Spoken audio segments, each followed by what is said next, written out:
Durant la période allant de la conception aux 2 ans de l'enfant, les organismes sont très sensibles à l'environnement extérieur. Cet environnement peut imprégner de façon durable l'être en construction. Cette période des 1000 premiers jours est une fenêtre d'opportunité unique en termes de prévention. C'est pour cela que plusieurs maternités de Nouvelle-Aquitaine, financées et accompagnées par l'ARS, réalisent des actions pour réduire les risques chimiques au sein de leur établissement et sensibilisent les parents pour le retour au domicile. Partons à leur rencontre.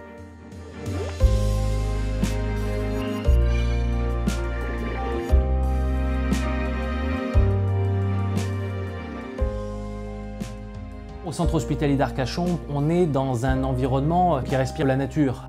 Et je pense que ce qu'on a voulu faire au travers de toutes nos démarches, c'est apporter un peu de cette nature extérieure à l'intérieur de l'hôpital. Or, on s'aperçoit qu'il n'y a pas que la maladie et la souffrance à l'hôpital. Il y a aussi la maternité, et la maternité, ce sont bien souvent et bien heureusement des jours heureux.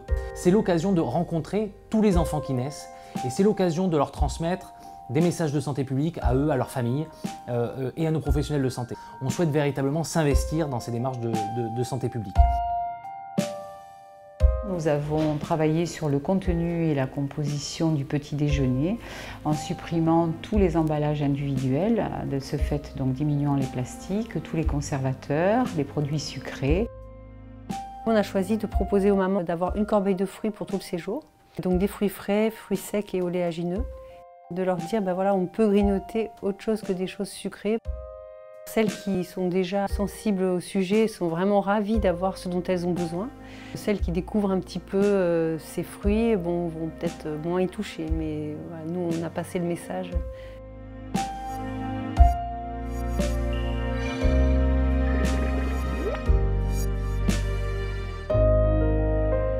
Le service communication relaye nos avancées et notre travail en santé environnementale au niveau de nos collègues du service maternité, mais également de tout l'ensemble de la clinique.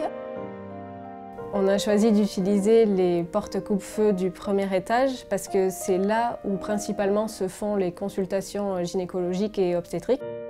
Dès que ça touche à la maternité, on a beaucoup de retours et les mamans, en fait, elles adorent voir qu'on s'engage pour elles, pour avoir de meilleurs produits pour leur bébé et pour l'environnement. Bonjour messieurs, dames, c'est pour le plateau repas. Le but de ce chariot, c'est de proposer aux mamans une alimentation équilibrée et aussi un choix d'aliments qui vont être issus de l'agriculture biologique, mais aussi des aliments issus de l'agriculture raisonnée ou locale. On propose aussi une dégustation du premier repas de bébé.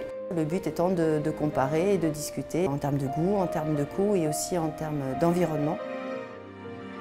On sait que c'est à cette période qu'on a envie de bien faire et on sait que ces habitudes qu'on prend maintenant, on les a ensuite pour tout le temps et on les transmet à ses enfants.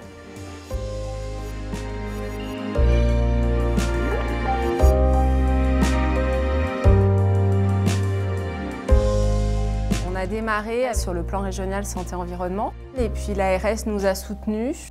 Ça nous a amené vraiment à réfléchir sur qu'est-ce qui est utile finalement, de quoi un bébé a-t-il vraiment besoin. Donc aujourd'hui on a globalement 2 produits, le gel lavant et une huile éventuellement si la peau du bébé est très sèche. Pour les soins du cordon, on fait un lavage simplement à l'eau et au savon que l'on rince bien et que l'on sèche. On s'est équipé d'un appareil de désinfection des sondes endovaginales à base de peroxyde d'hydrogène et de chaleur, donc un cycle court, ça dure 7 minutes. On a réussi à diminuer l'impact environnemental. En deuxième recette, on va faire une lessive soi-même.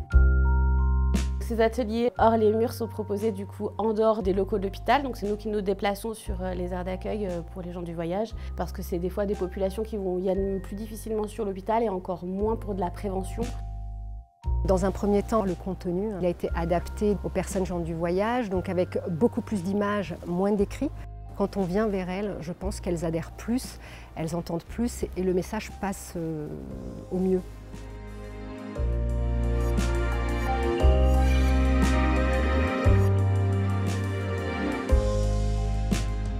L'agence Primum Non Nocere est venue dans les locaux pour faire une évaluation de la qualité de l'air intérieur. Même si on est contraint par l'architecture déjà existante, il y a quand même des gestes qu'on peut faire quotidiennement. C'est par exemple aérer régulièrement au moins 15 minutes par jour chaque pièce, vérifier régulièrement aussi les VMC, limiter le stockage des produits dans les locaux. Les bains enveloppés, c'est une pratique que l'on fait en néonat essentiellement. C'est un bain que l'on propose aux enfants de petits poids ou qui ont certaines pathologies, mais on le fait de plus en plus à la maternité. Cela permet de retrouver un petit peu les sensations dans le ventre maternel. Il a la chaleur autour de lui, il est rassuré, il est contenu. Le projet Artemis permet d'étudier l'exposition environnementale sur les patientes qui sont soit en infertilité, soit avec des pathologies spécifiques de grossesse. Ce n'est pas fait pour rechercher la cause de leurs problèmes, mais c'est plutôt pour optimiser le futur.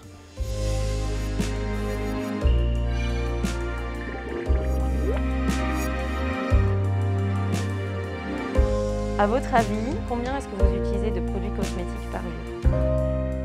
Aujourd'hui, je fais un atelier spécifiquement pour les personnels de la polyclinique et de la clinique du Fief de Grimoire pour savoir comment est-ce qu'ils peuvent améliorer leur santé au quotidien facilement concernant les perturbateurs endocriniens, les cancérigènes, les allergènes, les irritants, etc. Autant pour eux dans leur maison que aussi dans nos métiers, dans nos services pour aussi protéger les patients. En fait, on se dit qu'est-ce que ça sent le propre ? Voilà, mais le propre, ça sent, c'est exactement ça. Le propre, ça sent rien. Je pense avoir de nouveaux arguments ou une manière différente de pouvoir peut-être aborder le sujet. C'est une formation institutionnalisée par les Clinical Centres de Poitiers et qui veut s'intégrer dans le processus de formation de ses collaborateurs et donc sensibiliser au maximum les différents personnels à la prévention et à la promotion de la santé pour l'intégrer dans les pratiques. On est vraiment sur cette notion d'acculturation du public pour ensuite retransmettre le message aux patients. On est toutes dans cette démarche et comme on a de plus en plus de professionnels qui sont formés, de plus en plus sont mobilisables quand on a des questionnements. Et en fait, le questionnement devient naturel dans l'équipe. Voilà, maintenant, la réflexion d'éco-conception des soins, elle est rentrée. On se pose toujours la question, est-ce que c'est vraiment nécessaire? Est-ce que je ne peux pas trouver une autre alternative plus saine?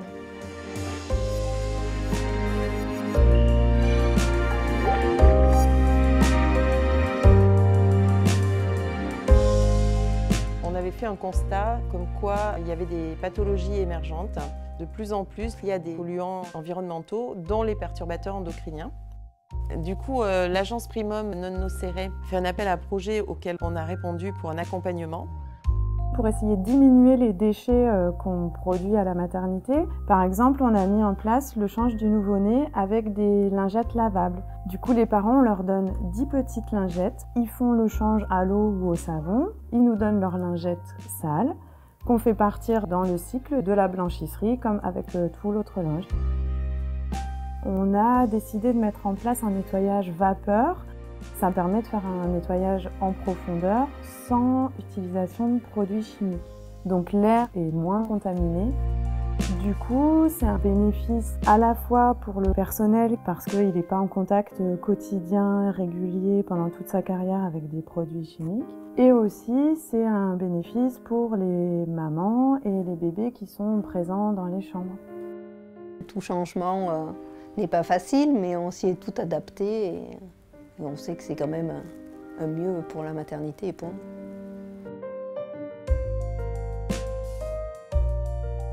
Au départ, on se disait qu'on n'y arriverait jamais ou que ça allait être trop compliqué. Et puis 4 ans plus tard, on se rend compte qu'on a fait plein de choses en fait.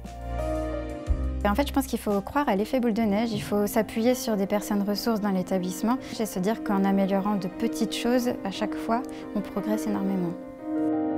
Il faut être accompagné parce que de temps en temps, on baisse les bras et puis heureusement, l'agence est là et nous remotive. Le travail en réseau est une vraie chance. On est venu avec une idée, mais on repart avec 2 voire plus d'idées. À partir du moment où on a accès à ces connaissances sur l'impact des perturbateurs endocriniens dans cette période des 1000 jours, on ne peut plus faire comme si on ne savait pas.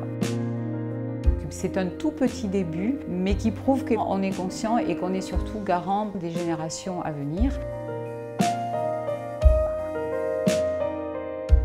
Pour un bon départ dans la vie, changeons nos gestes quotidiens. En prenant soin des premiers instants, nous donnons à notre enfant les ressources dont il a besoin. Il suffit de peu. Agissons dès ses premiers jours pour sa vie entière.